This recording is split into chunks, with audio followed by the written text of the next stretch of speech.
Nagsimula ang pelikula na pinakilala ang ating bida na si Will, isang high school student at siya ay anak ng dalawang pinakamalakas na superheroes na sina Commander at Jetstream. Ngayon ay ang unang araw niya sa paaralan ng mga superhero na tinatawag na Sky High. Pero bago pa ang lahat, ang kanyang magulang ay nakatanggap ng tawag na may kalaban sa bayan kaya't kailangan nilang umalis agad. Bago umalis ng kanyang ama ay sinabi nito na ang ibang estudyante ay isa lang ang kanilang magulang na superhero habang siya ay dalawa at sikat pa. Kaya't huwag siyang masyadong magpabibo bilang siya ay anak nila. Pagkatapos ay nanood sina Will at ang kanyang kababatang kaibigan na si Layla ng TV at sa sandaling ito, ang kanyang ama ay may kinuhang bagay sa tinalong robot bilang souvenir. Sumunod na eksena ay sinundo sila ng school bus at espesyal ang pagtrato ng driver kay Will dahil sa impluwensya ng kanyang mga magulang. Habang bumabiyahe ay napagtanto nilang hindi ito isang ordinaryong bus. Ito'y dumaan sa pinagbawalang daanan at kalaunan nahulog kaya't nagsigawan ang lahat. Sa sandaling ito biglang nag-transform ang bus bilang isang sasakyang panghimpapawid. Pagkatapos ay nakarating na sila sa campus ng mga estudyanteng may kapangyarihan. Ang campus ay sinadyang nakalutang sa himpapawid upang hindi ito madaling maatake ng mga kalaban. Bilang freshman, hindi mawala sa kanila ang magmasid sa paligid at syempre hindi rin mawawala ang mga bully sa campus. Ang dalawang bully ay agad silang hininga ng pera. Pero buti na lang dumating si Gwen, ang student president ng paaralan. Sila ay welcome nito habang si Will naman ay natamaan agad kay Gwen dahil sa taglay nitong kagandahan. Pagkatapos ay pumunta ang lahat ng freshman sa gym kung saan ipapakita nila ang kanilang kapangyarihan para malaman kung hero ba sila or sidekick. Isa-isa silang pinaakyat sa entablado upang ipakita ang kanilang kapangyarihan at ang coach ang magpapasya kung saan sila pwede isama. Kalaunan, nang si Will na ay pabulong niyang sinabi sa coach na hindi niya alam ang kanyang kapangyarihan. Hindi naniwala ang coach sa kanya at naisip nitong kasing lakas siya ng kanyang ama or kayang lumipad katulad ng kanyang ina. Pero si Will ay wala talagang may pakitang kapangyarihan kaya't nagdesisyon ang coach na si Will ay sidekick. Pagkatapos nito ay agad siyang sinuri ng school nurse. Sinabi nito ang posibilidad sa kanya na siya ay isang late bloomer o hindi na talaga magkakaroon ng kapangyarihan na kagaya ng kanilang bus driver. Nang pag-uwi ni Will ay sinubukan niyang sabihin sa kanyang ama ang totoo. Pero kalaunan agad siyang nagdesisyon na wag na lang dahil pinakita ng kanyang ama ang lihim na silid ng kanilang pamilya kung saan nakatago ang mga souvenir. At inaasahan nitong si Will ang magpapatuloy sa kanilang sinimulan. Sa sandaling ito ang bilog na bagay na kinuha ng kanyang ama sa tinalong robot kaninang umaga ay isa palang spy camera. Sumunod na mga araw ay nagsimula na silang mag-aral at mag-training bilang sidekick at sa sandaling ito ay mas naging malapit siya sa kanyang classmates at sila ay naging magkaibigan. Isang gabi nang si Will at ang kanyang classmates ay nag-group study sa kanyang bahay.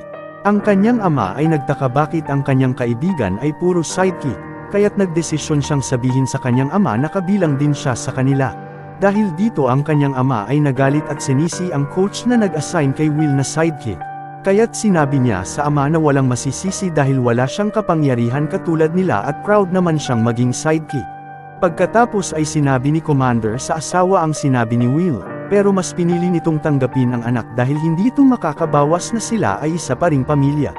Sumunod na araw sa campus, ang mga bully ay pinagtripan ang driver ng bus, kaya't tinulungan ni Will ito kahit wala siyang kapangyarihan. Dahil dito ang mga bully ay nagdesisyong maghiganti kay Will, isa sa kanila ay ginamit ang kapangyarihan para matilapon ang pagkain ni Will kay Warren. Si Warren ay isang anak ng superhero at villain at galit ito sa ama ni Will na si Commander, dahil si Commander ang nagpakulong sa kanyang ama. Si Will ay walang laban kay Warren kaya't nagdesisyon siyang tumakbo na lang at magtago. Sinubukan namang pigilan ng kaibigan ni Will si Warren kaya't binantaan niya din silang saktan. Dahil dito si Will ay nagalit at biglang napukaw ang kanyang kapangyarihan. Siya ay kasing lakas ng kanyang ama. Kalaunan natigil ang kanilang laban nang dumating bigla ang principal, pagkatapos ay dinala sila ng principal sa silid kung saan kayang iselyo ang kanilang kapangyarihan. Nang pag-uwi ni Will ay masaya niyang sinabi sa kanyang mga magulang ang magandang balita. Pero ang kanyang ina ay nadismaya dahil hindi niya ginamit ng maayos ang kanyang kapangyarihan. Habang ang kanyang ama naman ay walang pake sa nangyari sa campus at masaya ito na meron na siyang anak na kasing lakas niya. Kinabukasan ay kailangan mag-transfer ni Will sa classroom ng mga hero dahil sa kanyang kapangyarihan, at doon pinatabi si Will ng guro sa kanyang crush na si Gwen. Sana all. Si Gwen ay isang technopath, kaya niyang kontrolin ang metal at gumawa ng bagay katulad ng freeze gun.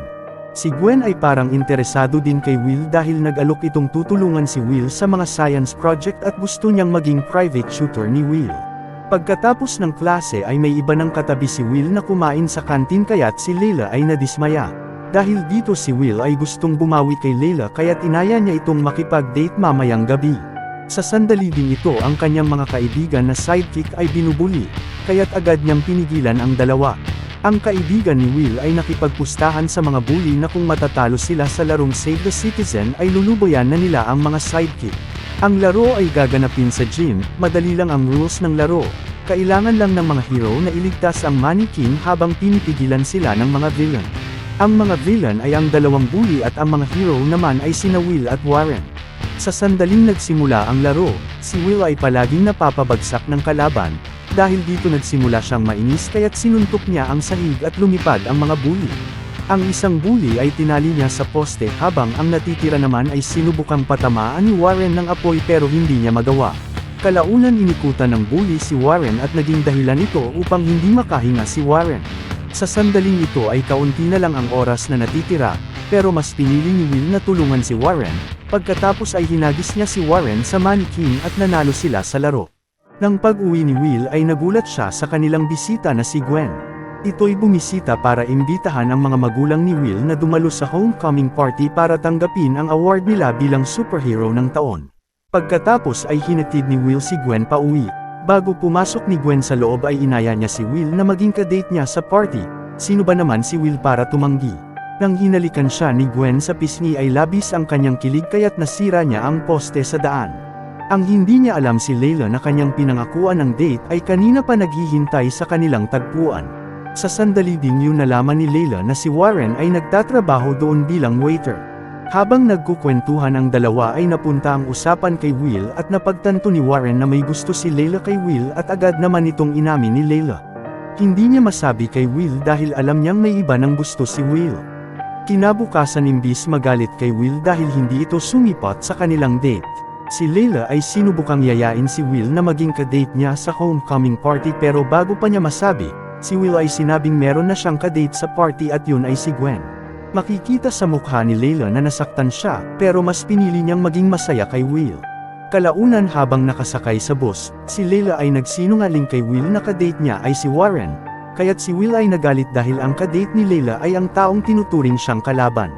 Kinagabihan ay napilitan si Will na magpa-party sa kanyang bahay dahil sa kahilingan ni Gwen. Gustong imbitahin ni Will ang kaibigan niyang mga sidekick pero ayaw ni Gwen dahil ang party ay para lang sa mga hero. Pagkatapos ay gustong makipag-usap ni Gwen kay Will sa pribadong lugar, kaya't dinala niya si Gwen sa sekretong silid ng kanilang bahay. Habang sila ay naghahalikan, may biglang sumulpot sa likod at ninakaw ang souvenir na baril. Kalaunan dumating si Layla sa bahay ni Will at agad siyang pinalayas ni Gwen. Nang malaman nito ni Will ay nawalan siya ng interest kay Gwen dahil sa masamang ugali nito. Pagkatapos ay sinubukan niyang tawagan si Layla pero ayaw nitong sumagot. Nang dumating na ang araw ng homecoming party ay nagdesisyon si Will na manatili na lang sa bahay. At sa sandaling ito ay nalaman niya sa lumang yearbook ng kanyang magulang na may kamukha si Gwen na may hawak na baril na katulad ng souvenir na nawawala. Dahil dito agad niyang tinawagan ang bus driver upang makapunta siya sa campus. Samantalang sa campus naman ay pinakilala ni Gwen ang kanyang sarili na siya si Royal Pain. Siya ang dating pinalo ni Commander at Jetstream. Ginamit niya ang baril kaya't bumalik siya sa pagkabata para makapaghiganti sa kanila. Pagkatapos ay ginamit niya ang baril para gawing sanggol ang lahat ng tao sa loob. Kasabwat niya ang mga bully para ikulong ang lahat sa loob. Buti na lang si Warren, Layla at ang kaibigan ni Will na mga sidekick ay nagawang makatakas. Kalaunan ay dumating na si Will sa campus at agad siyang humingi ng tawad sa kanila. Sa sandali din ito ay dumating ang mga bully. Kaya't nagdesisyon sina Warren, Layla at isang sidekick na labanan ang mga bully. Habang si Will naman ay agad nagtungo kay Gwen na hawak-hawak sa labas ang sanggol na si Commander. Binunyag ni Gwen ang kanyang plano na palakihin ang mga sanggol bilang mga villain, pero bago yun ay kailangan niyang sirain ang campus dahil hindi ito kinilala ang kanyang pagiging henyo. Nang dumating na si Will ay agad niya itong inatake at ito'y tumagos sa mga pader. Samantalang ang kanyang mga kaibigan ay tinalo ang mga kalaban at ang isa sa kanila ay sinabing ang buong campus ay babagsak sa ilang minuto dahil sinabotahe ni Gwen ang anti-gravity nito. Kaya't agad nagtulungan sina Layla at mga kaibigang sidekick upang maligtas ang lahat pati ang campus. Samantalang sa laban nila Will at Gwen, si Will ay nagawang matilapon ni Gwen sa labas ng campus at inakala nilang wala na si Will, pero kalaunan ay nagulat ang lahat ng si Will ay nagawang bumalik at ito'y lumilipad. Ngayon ay wala ng laban si Gwen sa dalawang taglay na kapangyarihan ni Will, kaya't nagdesisyon si Gwen na pabagsakin na ang campus kahit masama siya. Agad lumipad si Will sa labas at sinubukang itulak pabalik ang campus pero hindi niya kaya. Buti na lang nagawang ma-deactivate ng kanyang kaibigan ang device bago pa ito bumagsak sa lupa, dahil dito nagawang maibalik ni Will ang campus sa himpapawid. Kalaunan ay nagawa nilang maibalik ang mga sanggol sa dati at pagkatapos ay kinilala nila ang mga sidekick na isa ring hero. Natapos ang pelikula na sina Gwen ay kinulong sa silid na kayang iselyo ang kanilang kapangyarihan, habang ang party ay nagpatuloy pa rin at si Will at Layla ay makikitang sila na